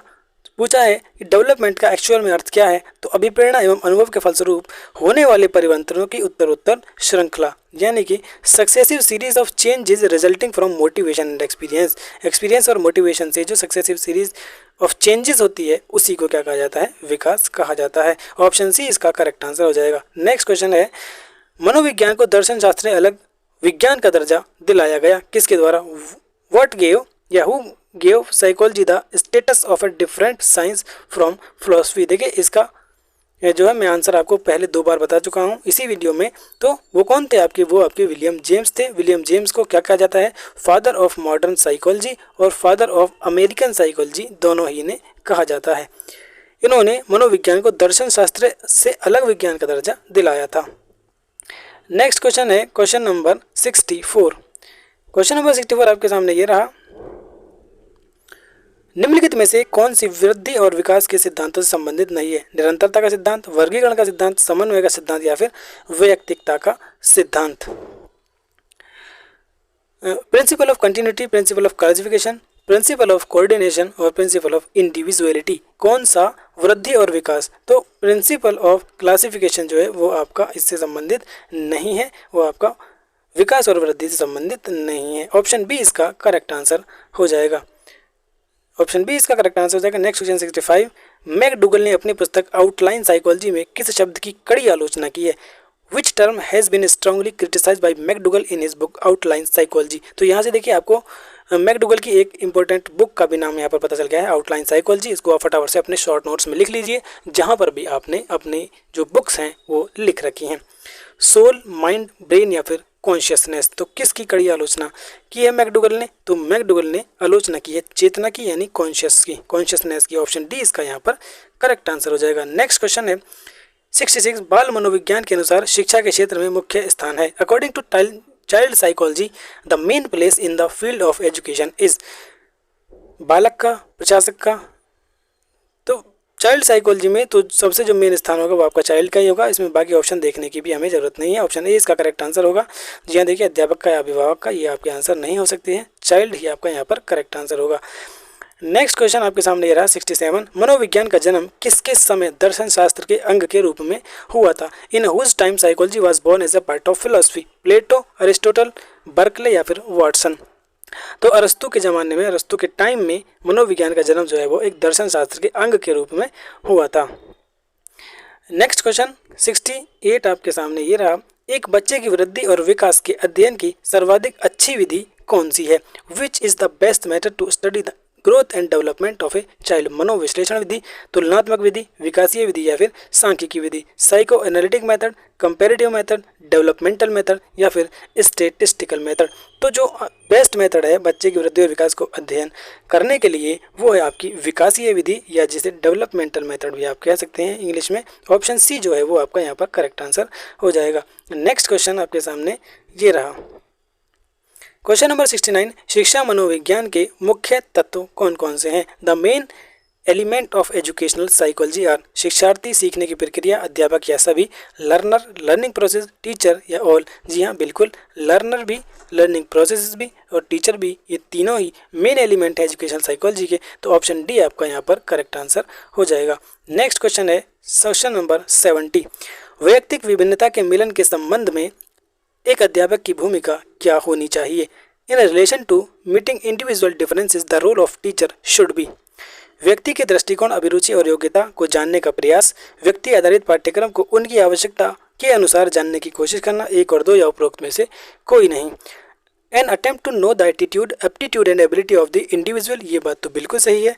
Try to find out the individual based course according to their need, ये बात भी बिल्कुल सही है। तो ऑप्शन ए और बी जो है बोथ, पहला और दूसरा, यही आपका करेक्ट आंसर होगा, यानी ऑप्शन सी जो है वो आपका करेक्ट आंसर यहाँ पर हो जाएगा।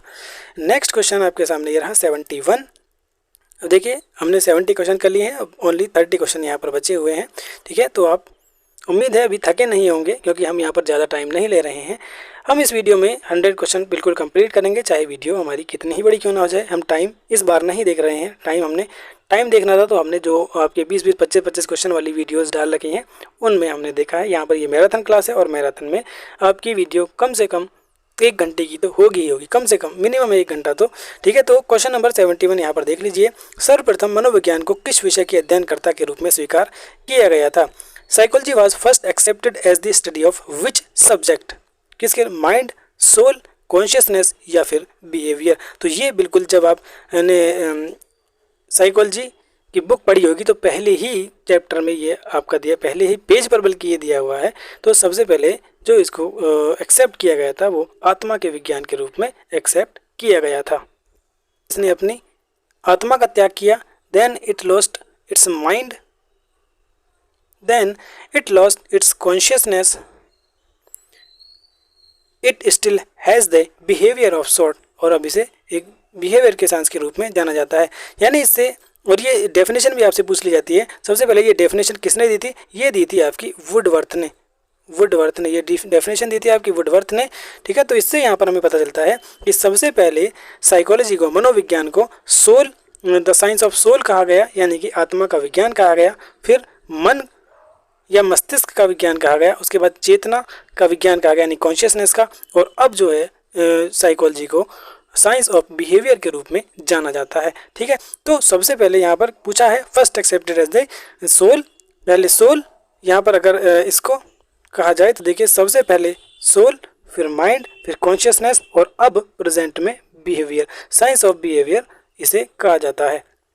ठीक है, तो आप इसका क्रम जो है इसको भी याद रखेंगे। तो 71 का आपका जो ऑप्शन बी है वो यहाँ पर करेक्ट हो जाएगा। नेक्स्ट क्वेश्चन है आपका 72। निम्न में से कौन सा मूल्यांकन के त्रिकोण का भाग नहीं है? Which of the following is not a part of triangle of evaluation? शैक्षिक उद्देश्य, मूल्यांकन, शिक्षण अनुभव या अधिगम अनुभव?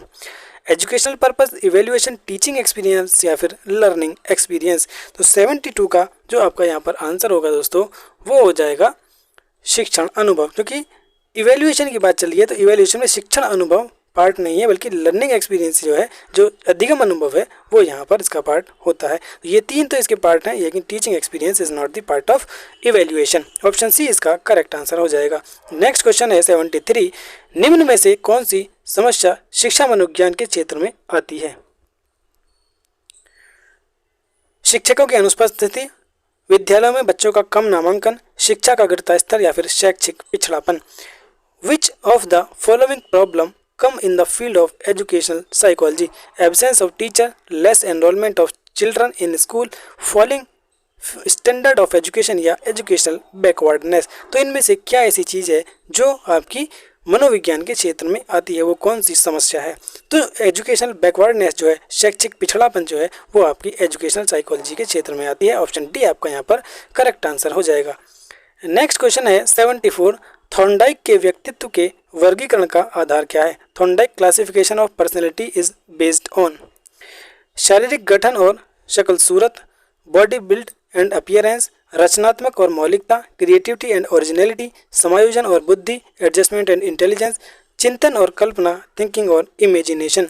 तो इसका जो आपका बेस है, आधार है, वो है आपका चिंतन और कल्पना, यानी थिंकिंग एंड इमेजिनेशन। इसका करेक्ट आंसर हो जाएगा ऑप्शन डी। नेक्स्ट क्वेश्चन है शिक्षा के प्रति मनोविज्ञान का सबसे महत्वपूर्ण योगदान निम्न में से कौन सा है? शिक्षा के महत्वपूर्ण लक्ष्यों का पता लगाना, व्यक्तिगत गुणों के आधार पर शिक्षार्थियों का विभाजन नहीं कर सकते आप, मानव व्यवहार का ज्ञान प्रदान करना, अध्यापक द्वारा उचित शिक्षण विधियों को अपनाने में सहायक होना। Which one of the following is the most important contribution of psychology toward education? Option A, to find out the important goal of education, division of student on the basis of personal qualities, to provide knowledge of human behavior, to be helpful in adopting proper teaching method by teacher। तो इसमें जो सबसे महत्वपूर्ण योगदान है शिक्षा के प्रति मनोविज्ञान का, वो है अध्यापक द्वारा उचित शिक्षण विधियों को अपनाने में सहायक होना, to be helpful in adopting proper teaching method by the teacher. Option D आपका यहाँ पर करेक्ट आंसर हो जाएगा। नेक्स्ट क्वेश्चन है, निम्न में से कौन अधिगमकर्ता का अधिक स्वतंत्रता देता है? कौन अधिगमकर्ता को अधिक स्वतंत्रता देता है? Which of the following gives more freedom to the learner? संरचनावाद, क्रियाशीलतावाद, व्यवहारवाद, या फिर ऑप्शन डी है आपका सृजनशीलतावाद। स्ट्रक्चरलिज्म, फंक्शनलिज्म, बिहेवियरिज्म, या फिर कंस्ट्रक्टिविज्म। तो इनमें सबसे ज़्यादा जो बच्चे को फ्रीडम देता है वो है आपका सृजनशीलता यानी कंस्ट्रक्टिविज्म। ऑप्शन डी आपका यहाँ पर करेक्ट आंसर हो जाएगा। नेक्स्ट क्वेश्चन है 77, निम्न में से कौन से विचारक के अनुसार शिक्षा व्यक्ति के भीतरी शक्तियों को उभारने की प्रक्रिया है? According to which of the following thinkers education is the process of raising the inner power of the person? Inner power को रेज करने की, उभारने की प्रक्रिया है। फ्रोबेल, पेस्टोलॉजी, थॉर्नडाइक, या फिर प्लेटो। तो इनमें से किसने कहा था कि जो शिक्षा है वो व्यक्ति की भीतरी शक्तियों को उभारती है? तो वो कहा था आपका पेस्टोलॉजी ने। ऑप्शन बी आपका यहाँ पर करेक्ट आंसर हो जाएगा।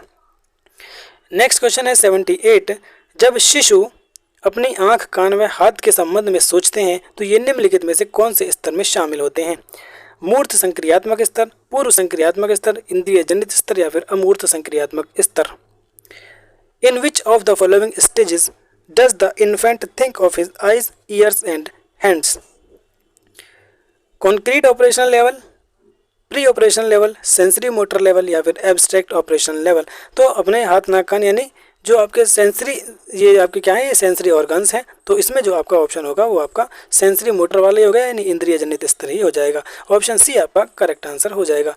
नेक्स्ट क्वेश्चन है आपका क्वेश्चन नंबर 79, निम्न में से कौन सा कथन शिक्षा मनोविज्ञान के अर्थ को सबसे अधिक सही ढंग से प्रकट करता है? यह व्यक्ति के मन का अध्ययन का विज्ञान है, यह व्यक्ति के अनुभवों का विज्ञान है, इसका संबंध केवल जहाँ पर भी आ जाता है, मतलब जहाँ पर भी तो नहीं, तो वो ऑप्शन अक्सर गलत ही माना जाता है। यह शिक्षा को मनोवैज्ञानिक आधार प्रदान करता है। इंग्लिश में देख लीजिए, Which one of the following statement best describe the meaning of educational psychology? It is the science of study of human mind. It is the science of human experiences. They are concerned only with the social process of individual. It provides psychological basis of education. तो यहाँ पर जो best describe करता है यानी सबसे अच्छे ढंग से प्रकट करता है मनोविज्ञान के अर्थ को, वो है आपका ऑप्शन डी। यह शिक्षा को मनोवैज्ञानिक आधार प्रदान करता है। It provides psychological basis to education. Option D जो है वो आपका यहाँ पर करेक्ट आंसर हो जाएगा। नेक्स्ट क्वेश्चन है क्वेश्चन नंबर 80।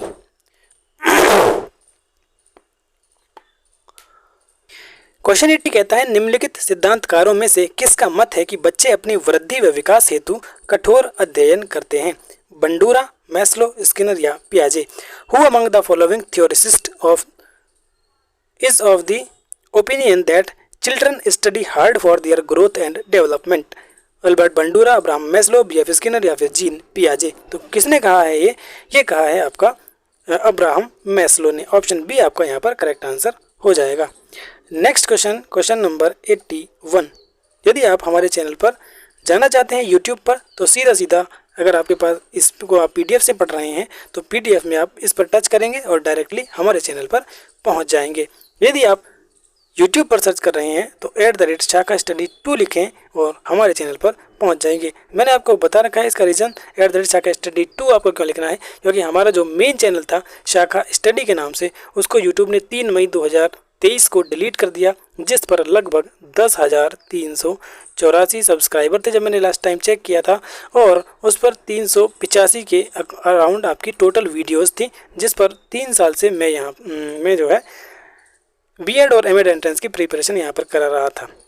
लेकिन अचानक से वो चैनल डिलीट हो गया। उस पर एमएड एंट्रेंस की लगभग 150 प्लस वीडियोस थी जिनमें आपकी सब्जेक्ट कॉम्पिटेंस के प्रीवियस ईयर क्वेश्चन पेपर्स भी थे, आपके कुछ मैराथन क्लासेस भी थी जो टॉपिक वाइज थी। जैसे यहाँ पर ये आपकी मैराथन चल रही है टॉपिक वाइज, इसी तरह वहाँ पर भी कुछ आपकी मैराथन क्लास उस चैनल पर अपलोड कर रखी थी। उसके अलावा जो मेंटल एबिलिटी वाला पोर्शन आता है अलग अलग यूनिवर्सिटीज़ में, उसके भी हमने बहुत सारी वीडियोस उसमें अपलोड कर रखी थी। हिंदी और इंग्लिश के अलावा जनरल नॉलेज की भी, क्योंकि कुछ यूनिवर्सिटीज़ में जनरल नॉलेज और जनरल अवेयरनेस के भी क्वेश्चन पूछे जाते हैं, तो उससे भी रिलेटेड वीडियोस हमने उसमें अपलोड कर रखी थी। और उसके अलावा लगभग 150 लेसन प्लान्स बीएड से रिलेटेड और डीएलएड से रिलेटेड हमने उसमें अपलोड कर रखे थे, लेकिन वो सभी के सभी अब डिलीट हो चुके हैं, क्योंकि वो चैनल भी डिलीट हो चुका है 3 मई 2023 को। उसके बाद 5 मई को हमने ये चैनल बनाया, क्योंकि बहुत ही जल्द आपके एमएड के एंट्रेंस स्टार्ट होने वाले थे। सबसे पहले आपका एंट्रेंस हुआ था आई थिंक इलाहाबाद यूनिवर्सिटी में, तो उन स्टूडेंट्स को भी मैंने यहाँ पर कोशिश की थी कि ज़्यादा से ज़्यादा मटेरियल प्रोवाइड कराया जाए, लेकिन इतना नहीं हो सका जितना कि आपको अब मिल रहा है। इसलिए आपको यहाँ पर उनके अकॉर्डिंग काफ़ी ज़्यादा मटेरियल हमने यहाँ पर प्रोवाइड करा दिया है, इसलिए आप अब यहाँ पर आसानी से गवर्नमेंट सीट ले सकते हैं। ये मेरी गारंटी है कि यदि आपने इन सभी वीडियोस को देख लिया तो आपको गवर्नमेंट सीट लेने से कोई नहीं रोक सकता है। यहाँ पर सब्जेक्ट कॉम्पिटेंस वाले पार्ट पर हमने ज़्यादा जोर इसलिए दिया है क्योंकि सब्जेक्ट कॉम्पिटेंस वाला पार्ट हर यूनिवर्सिटी के एंट्रेंस एग्जाम में पूछा जाता है, और जो आपका मेंटल एबिलिटी और हिंदी इंग्लिश हैं ये सभी यूनिवर्सिटीज़ में नहीं पूछे जाते हैं। इसलिए हमने फोकस किया सब्जेक्ट कॉम्पिटेंस पर, विषय अभिक्षमता पर, जिससे कि आपको इधर उधर भटकना ना पड़े और आप एक ही जगह यहीं रुककर अपनी तैयारी कर सकें। इसके बाद मैं बीएड वाले स्टूडेंट्स के लिए भी यहाँ पर लेसन प्लान्स अपलोड करने स्टार्ट कर दूंगा, लेकिन पहले प्रायोरिटी मुझे एमएड एंट्रेंस की है कि पहले आपका एंट्रेंस एग्जाम हो जाए। उसके बाद यहाँ पर एमएड के सेमेस्टर से रिलेटेड भी वीडियोस हम यहाँ पर अपलोड करने स्टार्ट कर देंगे। ठीक है दोस्तों, तो आपसे रिक्वेस्ट है कि वीडियो को ज़्यादा से ज़्यादा शेयर कीजिए, जिससे कि यहाँ पर 1000 सब्सक्राइबर होने के बाद यहाँ पर लाइव स्ट्रीमिंग भी हम स्टार्ट कर सकें। लाइव स्ट्रीमिंग में क्योंकि प्रॉब्लम नहीं होती है वीडियो के छोटे बड़े होने की, जितनी देर तक आप पढ़ते रहेंगे हम पढ़ाते रहेंगे, जब आप पढ़ते पढ़ते थक जाएंगे तो हम वहीं पर लाइव स्ट्रीमिंग को रोक देंगे। ठीक है, तो आपसे ये रिक्वेस्ट है कि चैनल को सब्सक्राइब कर लीजिए और अपने दोस्तों के साथ शेयर कीजिए। चलिए चलते हैं अपने अगले क्वेश्चन पर। अगला क्वेश्चन है क्वेश्चन नंबर 81। शिक्षा की प्रक्रिया में प्रेरणा का महत्व है, इस बात को ध्यान में रखे जो अध्यापक को निम्न में से कौन सा कार्य नहीं करना चाहिए। कार्य के लक्ष्य को स्पष्ट करना, शिक्षार्थी को सामाजिक कार्यों में भाग लेने के अवसर प्रदान करना, इनामों का प्रलोभन देकर बालकों में प्रतिद्वंद्विता पैदा करना, या बालकों को आपके अपने कार्य में सफल होने का अवसर प्रदान करना। तो इन्हें पूछा है कि कौन सा कार्य नहीं करना चाहिए। तो देखिए आपको यहाँ पर एक ही ऑप्शन नेगेटिव लग रहा होगा। चलिए एक बार इंग्लिश में भी पढ़ लेते हैं। तो इंग्लिश में यहाँ पर देख लीजिए, motivation is important in the process of education. Keeping this in mind, a teacher should not do which of the following: clarifying the goal of the work, ये तो करना चाहिए। To provide the opportunity to the learner to participate in the social work, ये भी करना चाहिए। To create rivalry, आप किसी भी तरह से प्रतिद्वंद्विता बच्चों में पैदा नहीं कर सकते, इनाम का लालच देकर या कुछ भी लालच देकर। Providing opportunities to children to be successful in their work, ये तीनों ही ऑप्शन आपके एकदम पॉजिटिव हैं। अगर आपका कोई नेगेटिव है तो वो आपका ऑप्शन सी है, और यही आपका करेक्ट आंसर हो जाएगा। ऑप्शन सी आपका यहाँ पर करेक्ट आंसर हो जाएगा। Question number 82। शैशवावस्था के लिए उत्तम शिक्षण विधि कौन सी है? मॉन्टेसरी विधि, खेल विधि, किंडरगार्टन विधि, या सभी? The best teaching method for infancy is Montessori method, sports method, kindergarten method, या ऑल ऑफ दी अबव। तो सभी मेथड जो है ये आपके इन्फेंसी के लिए यानी शैशवावस्था के लिए बच्चे के लिए उत्तम शिक्षण विधियां हैं। ऑप्शन डी आपका यहाँ पर करेक्ट आंसर हो जाएगा, all of the above. Next question है आपका, तुम मुझे बालक दे दो मैं उसे कुछ भी बना सकता हूँ, यह दावा है। You give me any child and I can make it into anything it claims. ये किसने कहा था? मैकडूगल ने, कोलर ने, वाटसन ने, या फिर पावलाव ने? तो दोस्तों ये मैं आपको पहले भी इस वीडियो में बता चुका हूँ, ये कहा था आपका वाटसन ने, जेबी वाटसन ने। जेबी वाटसन कौन थे? आपके बिहेवियरिस्ट थे, व्यवहारवादी। Next question number 84। प्रगतिशील परिवारों में बच्चों में अपेक्षाकृत कौन सा प्रेरक अधिक प्रबल होता है? संबंधन, जिज्ञासा, आक्रामकता, या फिर उपलब्धि? 84 देखिए, which motivator is relatively more dominant in children in progressive families? Relation, curiosity, aggression या फिर अचीवमेंट। तो इनमें कौन ज़्यादा होता है? इनमें आपका अचीवमेंट ज़्यादा होता है, ठीक है। तो ऑप्शन डी इसका यहाँ पर करेक्ट आंसर हो जाएगा।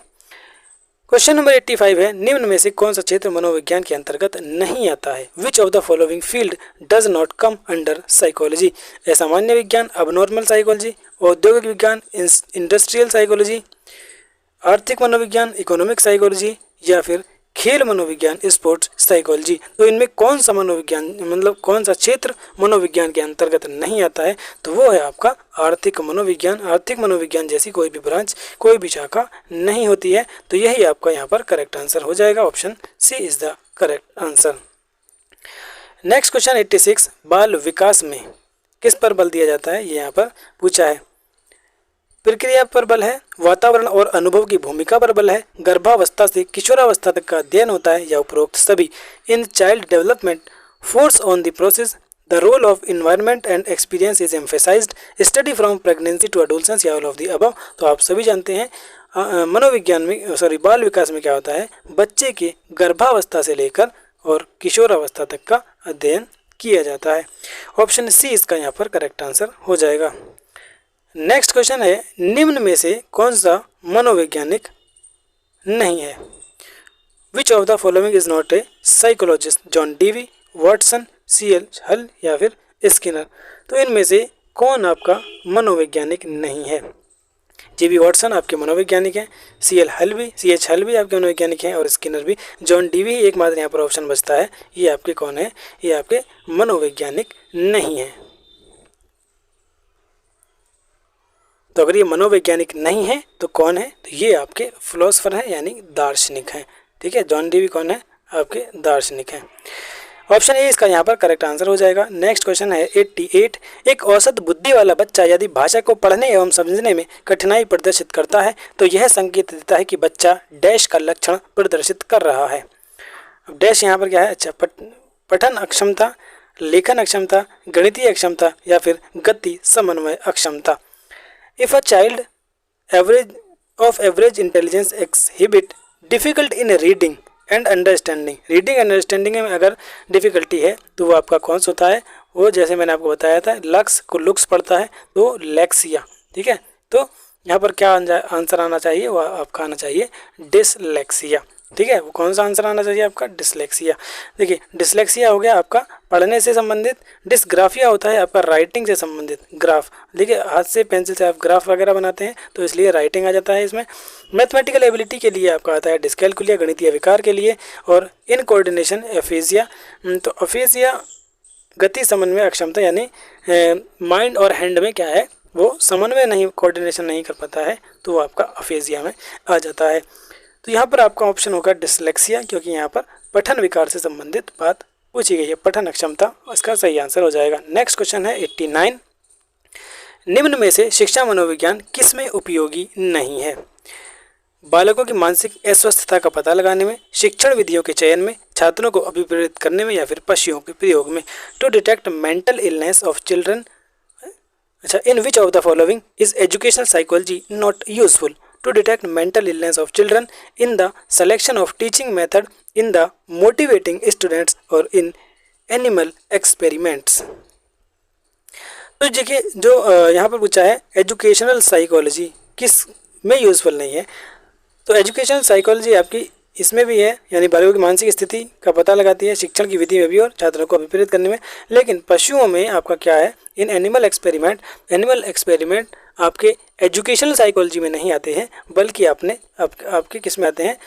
साइकोलॉजी में आते हैं, ठीक है। साइकोलॉजी मनोविज्ञान में आते हैं, शिक्षा मनोविज्ञान में नहीं आते हैं एनिमल एक्सपेरिमेंट्स। तो ऑप्शन डी इसका यहाँ पर करेक्ट आंसर हो जाएगा। नेक्स्ट क्वेश्चन है आपका क्वेश्चन नंबर 90। इसके बाद आपके सिर्फ 10 क्वेश्चन यहाँ पर बच जाते हैं आज की पहली मैराथन क्लास में।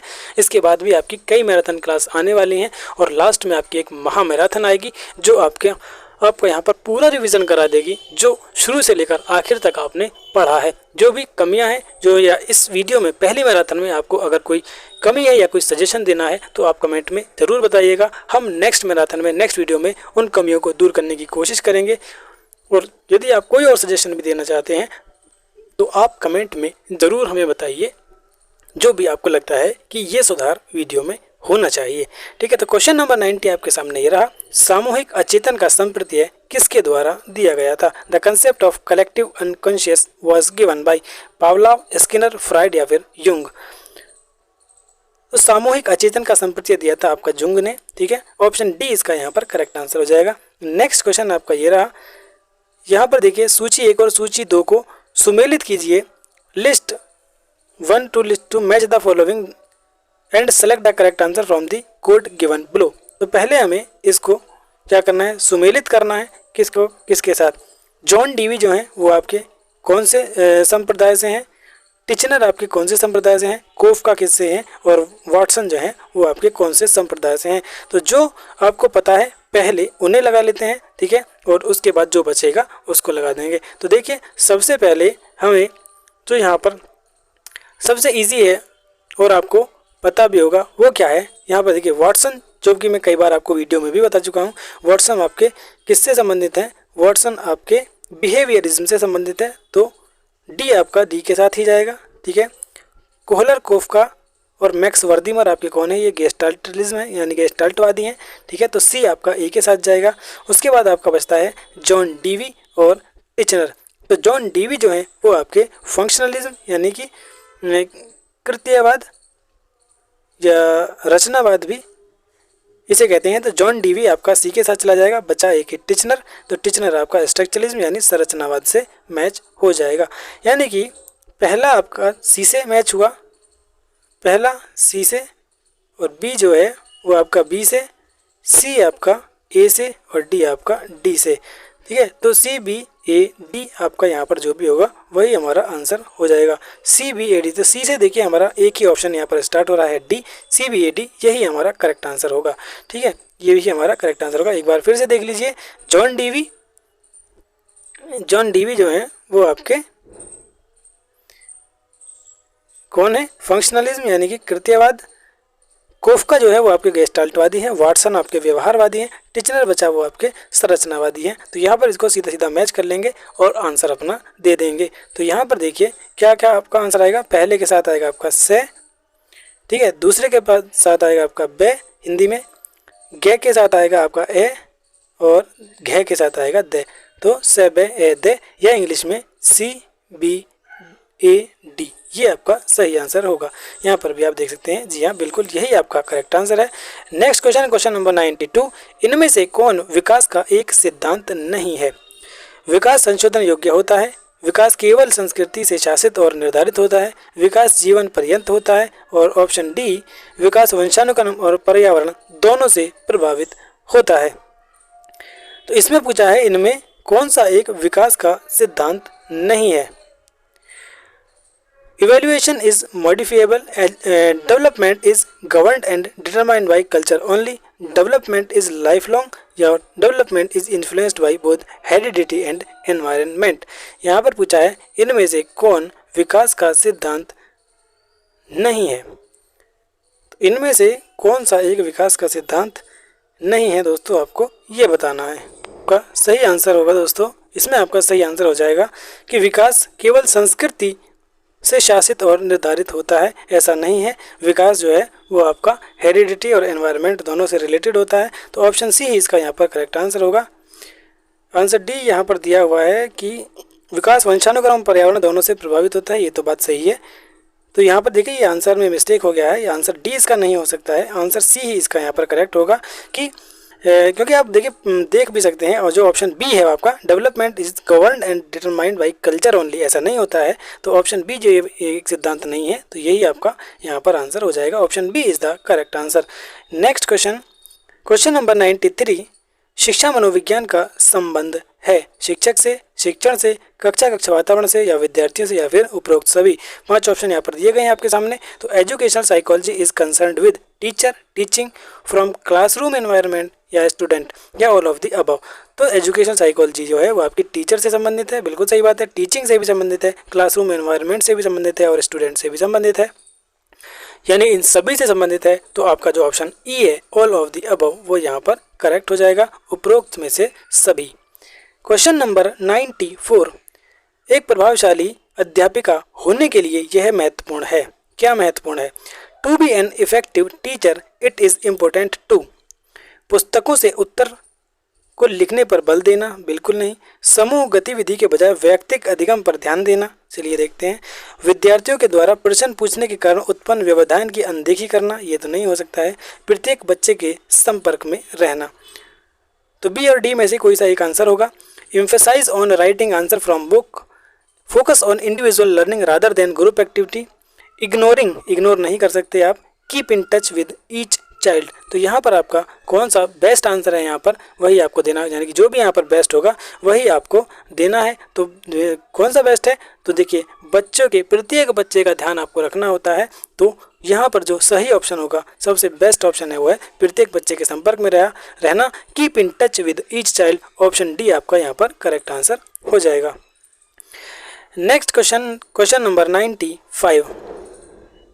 क्वेश्चन नंबर 95 है आपके सामने। शिक्षा के क्षेत्र में व्यवहारवादियों का सबसे बड़ा योगदान है आत्मनिरीक्षण, वस्तुनिष्ठता, पाठ्यक्रम या फिर ये सभी।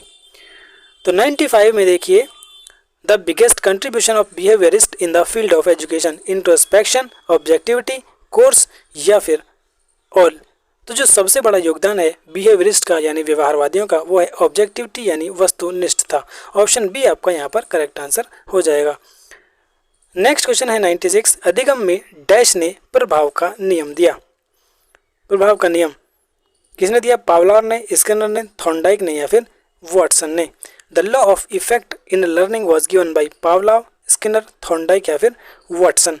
तो अधिगम प्रभाव का नियम जो है वो किसने दिया था? वो दिया था आपका IP पावलोव ने, इवान पेट्रोविच पावलोव ने। ऑप्शन ए इसका यहाँ पर करेक्ट आंसर हो जाएगा। Next question number 97। दोस्तों मैं यहाँ पर एक बात बताता चलूँ कि जो हमारी नेक्स्ट मैराथन आने वाली है उसमें हम टॉपिक वाइज नहीं चलेंगे, क्योंकि टॉपिक वाइज में देखिए एक ही टॉपिक क्लियर हो पाता है। तो अभी आपका क्योंकि एग्ज़ाम जल्दी है तो हम यहाँ पर कोशिश करेंगे कि मिक्स क्वेश्चंस यहाँ पर कराए जाएं, और हम कोशिश करेंगे कि एक तरह से जो मॉडल पेपर में या सैम्पल पेपर में आपके क्वेश्चंस होते हैं पूरे सिलेबस को कवर करते हुए हम 100 क्वेश्चन यहाँ पर करेंगे। कुछ क्वेश्चंस वो भी होंगे जो हम कर चुके हैं और कुछ नए क्वेश्चंस नई तरीके से यहाँ पर करने की कोशिश करेंगे। इसलिए आप सभी मैराथन क्लास को तो यहाँ पर ज़रूर देख लें। जिन स्टूडेंट्स को अभी अभी हमारे चैनल के बारे में पता चला है कि तो मैं उनको सलाह दूंगा कि वो मैराथन को ज़रूर देख लें। यदि उनके पास इतना टाइम नहीं है कि जो हमने छोटी छोटी वीडियोज़ 20-20, 25-25 मिनट की डाल रखी हैं, 29-30 वीडियोज़ अभी तक हमने अपलोड किए हैं, तो उनको अगर देखने का टाइम नहीं है तो मैराथन क्लासेस को ज़रूर देख लें। हम मैराथन क्लासेस में सब कुछ कवर करने की कोशिश करेंगे और आपको एग्ज़ाम में जब आप बैठेंगे तो आपको एक भी क्वेश्चन ऐसा नहीं लगेगा कि वो आपका बाहर से आया है या वो आपकी नज़रों के सामने से नहीं गया है। इसलिए आप मैराथन क्लासेस और जो महामैराथन क्लास आने वाली है उनको ज़रूर देखेंगे, जिससे कि आप यहाँ पर अपने एग्ज़ाम में अच्छा स्कोर कर सकें और गवर्नमेंट सीट पर एडमिशन पा सकें। नेक्स्ट क्वेश्चन देखिए, क्वेश्चन नंबर 97। कौन सा युग्म सीखने में पुनर्बलन को महत्वपूर्ण नहीं मानता है? यानी कौन सीखने में पुनर्बलन को, रेनफोर्समेंट को इंपॉर्टेंट नहीं मानता? स्किनर और हल, टॉलमैन और गुथरी, हल और गुथरी या ये सभी। Which pair does not consider reinforcement as important in learning? Skinner and Hull, Tolman and Guthrie, Hull and गुथरी या फिर ऑल। तो टॉलमैन एंड गुथरी जो हैं वो रेनफोर्समेंट को यानी पुनर्बलन को इम्पोर्टेंट नहीं मानते हैं सीखने की प्रक्रिया में, लर्निंग प्रोसेस में। तो ऑप्शन बी जो है वो आपका यहाँ पर करेक्ट आंसर हो जाएगा। नेक्स्ट क्वेश्चन 98 आपके सामने ये रहा। प्रासंगिक अंतर्बोध परीक्षण का विकास डैश के द्वारा किया गया था? Contextual institution test.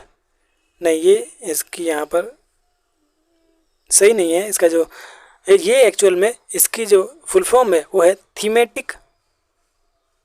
Thematic apperception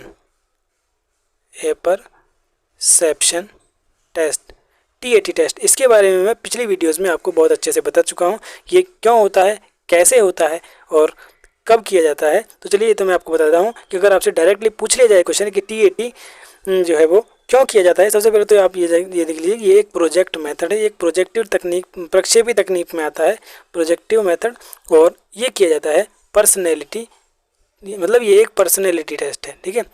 personality को जज करने के लिए ये टेस्ट किया जाता है TAT टेस्ट। तो इसका जो है आविष्कार है, विकास है, वो किसने किया था ये यहाँ पर आपको बताना है। साइमंड्स ने, होड्समैन ने, मुरे ने या फिर बेलक ने। तो इसका जो इसको जो डेवलप किया था वो किया था मुर्रे ने। ऑप्शन सी आपका यहाँ पर करेक्ट आंसर हो जाएगा।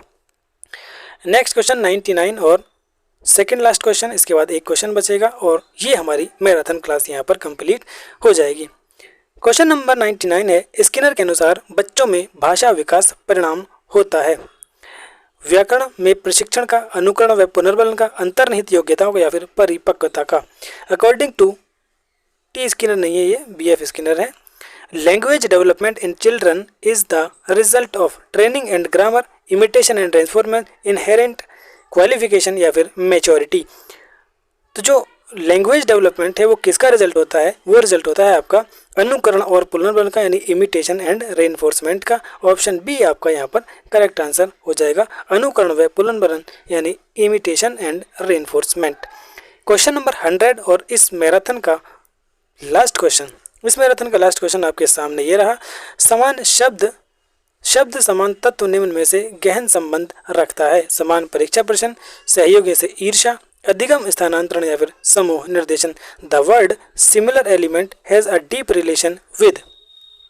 सिमिलर एलिमेंट किसके साथ सिमिलर मतलब डीप रिलेशन है? Common exam question, jealous of colleagues, learning transfer या फिर ग्रुप गाइडेंस। इसका सही आंसर होगा आपका ग्रुप गाइडेंस। ऑप्शन डी इसका यहाँ पर करेक्ट आंसर हो जाएगा। तो दोस्तों इस तरह से हमने ये पहली मैराथन क्लास को कंप्लीट कर लिया है। इसमें हमने 100 क्वेश्चन जो आपके एजुकेशनल साइकोलॉजी से रिलेटेड थे वो यहाँ पर कंप्लीट कर लिए हैं।